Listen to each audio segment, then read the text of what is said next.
ክቡር ጠቅላይ ሚኒስትር ዶክተር አብይ አህመድ፣ የተከበሩ አፈ ጉባኤ አቶ ታገሰ ጫፉ፣ የተከበሩ አቶ አገኘሁ ተሻገር የፌዴሬሽን ምክር ቤት አፈ ጉባኤ፣ ክቡራትና ክቡራን፣ ጥሪ የተደረገላችሁ እንግዶች፣ ሁሉም ፕሮቶኮል እንደተጠበቀ ኢትዮጵያ ፕሬስ ድርጅትን በተመለከተ እንዳቀርብ ስለተፈቀደልኝ እጅግ አመሰግናለሁኝ። ባለፉት የለውጥ ዓመታት የኢትዮጵያ ፕሬስ ድርጅት ያከናወናቸው የተለያዩ የሪፎርም ተግባራት አሉ። ስለ ኢትዮጵያ ፕሬስ ድርጅት ስናወራ ስለ ህትመት ሚዲያ ማውራታችን ግድ ነው። በኢትዮጵያ ውስጥ የህትመት ሚዲያ ጉዞ የሚጀምረው አሃዱ የሚለው በአእምሮ ጋዜጣ ነው። በእጅ ጽሁፍ የጀመረ በ20 ኮፒዎች ለመኳንንቱና መሳፍንቱ ሲሰራጭ የነበረ የመጀመሪያው ጋዜጣ ነው።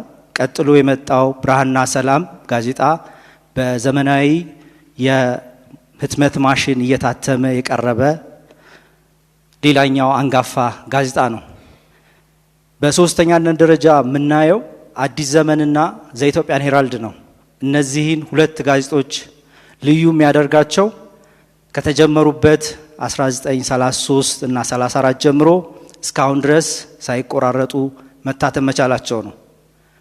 በዚህ ጊዜ ውስጥ መጀመሪያ ላይ ሳምንታዊ ነበሩ። ከ1950ዎቹ መጀመሪያ ጀምሮ ወደ ዕለታዊነት ተሸጋግረው በታሪኩ ለ13 ቀናት ብቻ ነው ሳይታተሙ የቀሩት እና ሌላኛው አንጋፋ ጋዜጣ ለአረብ ዓለም የኢትዮጵያን እውነቶች ሲያደርስ የቆየው የአልዓለም ጋዜጣ በ1954 ነው ይሄን ስያሜ ያገኘው።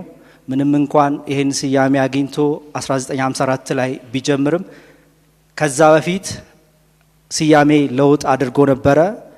ቀዳማዊ ኃይለ ሥላሴ በስደት ላይ በነበሩ ጊዜ ካርቱም ውስጥ የተጀመረ መጀመሪያ ባንዲራችን የተባለ በኋላ ደግሞ ቃሉ ጣሊያንኛ ነው በሚል ወደ ሰንደቅ ዓላማችን የተቀየረ አሁን ደግሞ አልዓለም እየተባለ የሚጠራ አንጋፋ ጋዜጣ ነው። በአገር ውስጥ ቋንቋ ከአማርኛ ቀጥሎ በሪሳ ለ5 10 ዓመታት በየሳምንቱ እየታተመ የቆየ ሌላኛው አንጋፋ ጋዜጣ ነው። ብዙ ህትመቶች ኢትዮጵያ ፕሬስ ድርጅት ጋር አሉ። ብዙ ጋዜጣና መጽሔቶችን መጥቀስ ይቻላል፣ ግን አንጋፋዎቹና ጉልህ ቦታ የሚሰጣቸው እነዚህ ናቸው። እንግዲህ ኢትዮጵያ ፕሬስ ድርጅት ላይ ሪፎርም ለማድረግ ግድ ያሉ ብዙ ምክንያቶች አሉ።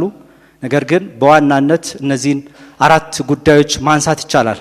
አንደኛው የይዘት ጥራትና ተነባቢነት ዝቅ ማለት፣ ሁለተኛው ብዝሃነትና ተደራሽነት ማነስ፣ ዘመኑን የዋጀ አካሄድ አለመከተል፣ በቴክኖሎጂ አለመደገፍ፣ እንዲሁም ተቋማዊ አደረጃጀትና መዋቅር ለዘመኑ የህትመት ሚዲያ ለዘመኑ የዲጂታል ሚዲያ በማይመጥን አደረጃጀት መዋቀሩ ተጠቃሽ ነው። እነዚህን የተቋም ውስንነቶች ለመፍታት ብዙ እቅዶችን፣ ስትራቴጂዎችን ስነድፍ ነበረ። እነዚህ እቅዶች ዋና ማጠንጠኛቸው ብዙ ጉዳይ ቢሆንም በዋናነት 4ቱን ማንሳት ይቻላል። አንደኛው የይዘት ጥራትና ተነባቢነትን ማብዛት፣ ማስፋት፣ ሚዲያውን በቴክኖሎጂ ማዘመን፣ ተደራሽነትና ስርጭትን ማሳደግ እንዲሁም ተገቢ አደረጃጀትና መዋቅር መፍጠር ናቸው። ከዚህ አኳያ የይዘት ጥራት ለማምጣት ኢትዮጵያ ፕሬስ ድርጅት የተከተላቸው መንገዶች አሉ። ጥራትን ለመለካት በሀሳብ፣ በይዘት፣ በዲዛይን፣ በቀለም፣ በወረቀት፣ በንባብ ጥልቀት ይለካል። ብዝሃነትም ብዙ ጊዜ በቋንቋ እና በአካባቢ ነው የሚታየው። ከሚዲያ አንጻር ግን እድሜም አንድ የብዝሃነት መለኪያ ነው። ከዚህ አኳያ ተደራሽ ያላደረግናቸው የህብረተሰብ ክፍሎች እነማን ናቸው የሚለውን ስንጠይቅ ባገኘነው ምላሽ ላይ ተመስርተን የተለያዩ እርምጃዎችን ስንወስድ ነበረ። ከወሰድናቸው እርምጃዎች መካከል አንደኛው አዳዲስ ህትመቶችን መጀመር እንዲሁም ነባር ህትመቶችን ማደስ ይገኙበታል። አዳዲስ ህትመቶች ከጀመርናቸው መካከል የልጆች መጽሔት ተጠቃሽ ናቸው። ኢትዮጵያ ውስጥ እድሜያቸው እስከ 15 የሆኑ ታዳጊዎች 40% ገደማ ይሆናሉ። እነዚህ የህብረተሰብ ክፍሎች በህትመት ሚዲያ ተዘንግተው ኖረዋል። ፕሬስ እንዳንጋፋነቱ እነዚህን ታዳጊዎች ሀገር ተረካቢዎች ዘንግቶ ነው የቆየው። ከዚህ አኳያ ለነሱ ምላሽ እንዲሆን ብላቴናት በአማርኛ ዳይመን በአፋን ኦሮሞ እንዲሁም ኡበድሰን በሶማሊኛ ቋንቋዎች ህትመት ጀምረናል። ሌላኛው እንደ ትልቅ ክፍተት የሚጠቀሰው ህትመት ሚዲያው ላይ የቢዝነስና ኢኮኖሚ ይዘቶችን ይዘው የሚወጡ ህትመቶች ማነስ ነው ወይም በጣም ውስን መሆን ነው። ከዚህ አኳያ ዘመን ኢኮኖሚ ብለን ጀምረናል። ከቢዝነስ ኢኮኖሚ፣ ፋይናንስ እና ኢንቨስትመንት ጋር ንግድና ገበያ ጋር የተሳሰሩ መረጃዎችን በማቅረብ ህብረተሰቡን በቢዝነስና ኢኮኖሚ ሊትሬት የሆነ ህብረተሰብ ለመፍጠር የጀመርነውና ተግባራዊ ያደረግነው መጽሔት ነው። ተጨማሪ ጋዜጦችንም እንደዚሁ በሀገርኛ ቋንቋዎች ብዝሃነትን ለማምጣት የጀመርናቸው አሉ። በዚህ በለውጥ ዓመታት በትግርኛ ወጋታ እንዲሁም በሲዳምኛ በካልቾ ጋዜጦች በየሳምንቱ እየተዘጋጁ ይሰራጫሉ። ነባር ህትመቶች ላይም ሪፎርም አድርገናል።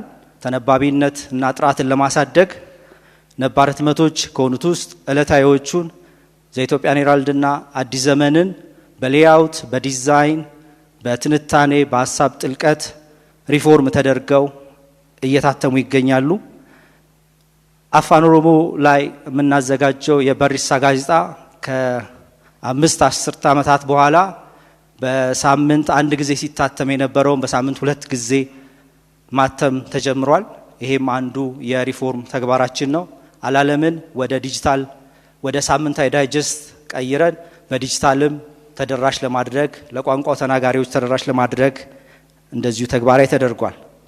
ሚዲያውን በቴክኖሎጂ ለማዘመን ከወሰናቸው እርምጃዎች መካከል ህትመት ሚዲያውን ባህሪውን በጠበቀ መልኩ ከዲጂታሉ ጋር እንዴት ይስማማል የሚለውን ጥያቄ በሚመልስ አግባብ ነው ተግባራዊ ያደረግነው። ከዚህ አኳያ የመጀመሪያው ነገር ከህትመት ባልተናነሰ ዲጂታል ዘርፉም እኩል የሆነ ትኩረት እንዲያገኝ ለማድረግ ተንቀሳቅሰናል። ለዛም በዘርፍ ደረጃ ሚዲያውን ማደራጀት፣ በኮንቴንት ደረጃም በፖድካስት፣ በአጫጭር ቪዲዮዎች፣ ኢንፎግራፊክስ እና የመሳሰሉት ይዘቶች እየደገፍን በማህበራዊ ሚዲያዎች እና የተለያዩ የዲጂታል መውጫዎች አማካኝነት መረጃዎችን ስናሰራጭ ነበረ። የበለጠ እዚህ ጋር እንደ ትልቅ መሻገር ብለን የምንወስደው የጋዜጣ ፕላስ ሞባይል አፕ እና ዌብሳይት መጀመራችን ነው። የዲጂታል ዘመን ላይ ይዘቶች ጥልቀት ይጎላቸዋል። ጥልቀት ለማምጣት ጥልቅ ትንታኔ የሚደረግባቸውን ይዘቶች እንዲሁም ያሉንን ሌሎች ህትመቶችን በኢፔፐር አማካኝነት ለብዙዎች እንዲደርስ ለማድረግ የተጀመሩ ናቸው ማለት ይቻላል። ከተደራሽነትና ስርጭት ጋር በተገናኘ ብዙ እርምጃዎች ተወስደዋል። በዋናነት ከእድሜ አኳያ የኢትዮጵያ ፕሬስ ድርጅት ጎልማሳ ተኮር ነበረ። ይሄንን ወጣቶችና ታዳጊዎችን ኢንጌጅ ባደረገ መልኩ እነሱንም ታሳቢ ባደረገ መልኩ ተደራሽ ለማድረግ ተንቀሳቅሰናል። በቋንቋ ደረጃ ከ4 ወደ 8 አድገናል። በዚህ በለውጥ ዓመታት በሴክተርም ፖለቲካና ማህበራዊ ጉዳይ ላይ ያጠነጥን የነበረው ህትመቶቻችን አሁን ቢዝነስም ኢኮኖሚም የሚዘግቡ ሆነዋል። በቴክኖሎጂ ከወረቀት ህትመት ባለፈ ዲጂታል ህትመትንም እየተጠቀምን በዲጂታል አማካኝነት በኢፔፐር አማካኝነት ለአንባቢ እየደረስን እንገኛለን። እንዲሁም በአካባቢ ደረጃ ዋናና ክልል ከተሞች ላይ ተገድቦ የነበረውን የስርጭት መንገድ ወደ ዞንና ወረዳዎች ደረጃ ማውረድ ችለናል። ቀጣይ ትኩረት የምናደርግበት አንደኛው ዲጂታይዜሽን ነው። የኢትዮጵያ ፕሬስ ድርጅት የኢትዮጵያን ታሪክ የያዙ ብዙ ህትመቶች ያለበት ቤት ነው። የ85 ዓመት ህትመት ያለበት ቤት ነው። ይሄ ዲጂታይዝ መደረግ አለበት። ከ2 ሚሊዮን በላይ ፋይሎች አሉ። በዲጂታይዜሽን ታሪክ በዓለም ላይ ጉልህ ተደርጎ ሊቀመጥ የሚችል አንዱ ፕሮጀክት ይሆናል ይሄ ዲጂታይዜሽን። እነዚህን ህትመቶች ዲጂታይዝ ማድረግ፣ ፎቶዎች አሉ፣ የፎቶ ፊልሞችም አሉ። እነሱን ዲጂታይዝ ማድረግ ቀጣይ እንቅስቃሴያችን ይሆናል። ተጨማሪ ቋንቋ፣ ተጨማሪ ተደራሽነት፣ ያደገ ተነባቢነት እንዲሁም ወደ አፍሪካ ቀንድ መስፋት የሚችል የህትመት ሰርኩሌሽን በአካል የሚደረግ ስለሆነ ጋዜጦቻችን ድንበር መሻገር እንዲችሉ ለማድረግ በቀጣይ የያዝናቸው አቅጣጫዎች እነዚህ ናቸው። ከሞላ ጎደል ይህን ይመስላል። አመሰግናለሁ።